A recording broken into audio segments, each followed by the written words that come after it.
Bhopal rail मंडल ने से छठ पूजा के लिए यात्रियों की सुविधा को देखते हुए स्पेशल ट्रेन चल जाएगी। यह ट्रेनें रानी कमलापति स्टेशन से दानापुर तक चलाई जाएगी। स्टेशन पर टिकट के लिए हेड होल्डिंग डिवाइस लगाए हैं।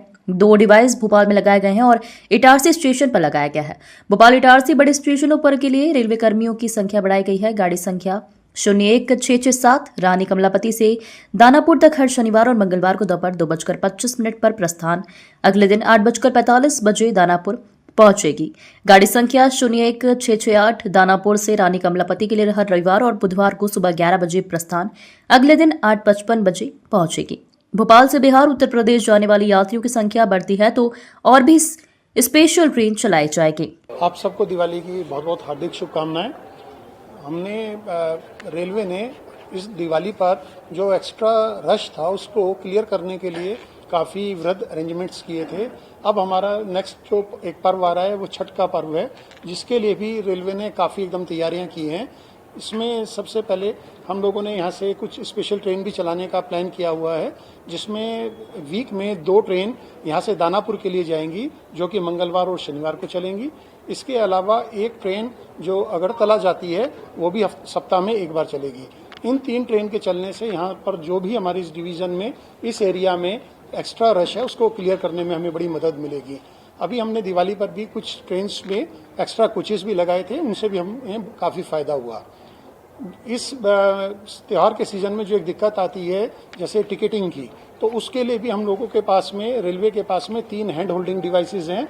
इसके अलावा ATVMs भी सभी स्टेशंस पे काम कर रही हैं। कुछ जगह काउंटर्स भी हम लोगों ने बढ़ाए हैं। जो हमारे पास में 3 मोबाइल हैंड होल्डिंग मशीन्स हैं, उनमें से 2 हम भोपाल में यूज़ कर रहे हैं और एक इटारसी में।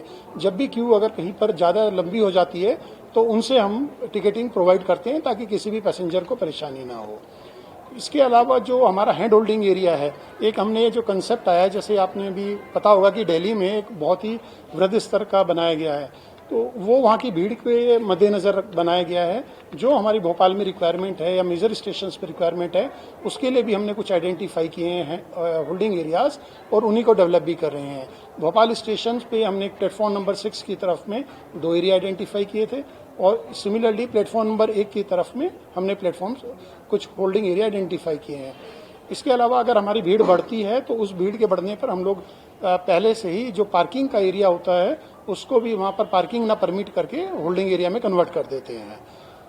नॉर्मली ये भी देखा गया है कि जो हमारा रिजर्व पैसेंजर है उसको उस टाइम पे काफ़ी ज़्यादा दिक्कत होती है, तो इस बार इस बात का भी एक विशेष प्रबंध किया गया कि जो हमारा होल्डिंग एरिया है उसमें हम 2 डिफरेंट कंपार्टमेंट्स या 2 डिफरेंट क्यूज बनाएं, जिसमें एक रिजर्व के लिए रहे और एक अनरिजर्व के लिए रहे।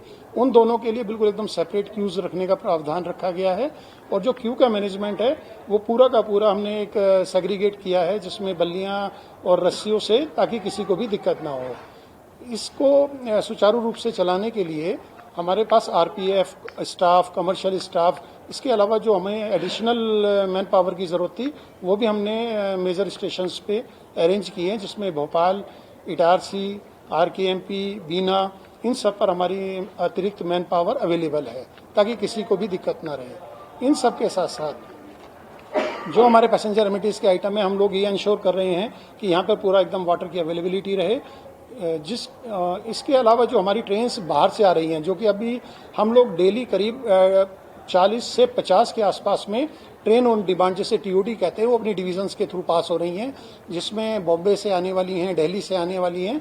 ये सब ट्रेन, इनको भी सुचारू रूप से चलाने के लिए जहाँ जहाँ हमारे वाटरिंग स्टेशन हैं, हम लोग इंश्योर कर रहे हैं कि उन ट्रेन्स में वाटर का समुचित प्रबंध किया जाए ताकि किसी भी यात्री को परेशानी ना हो।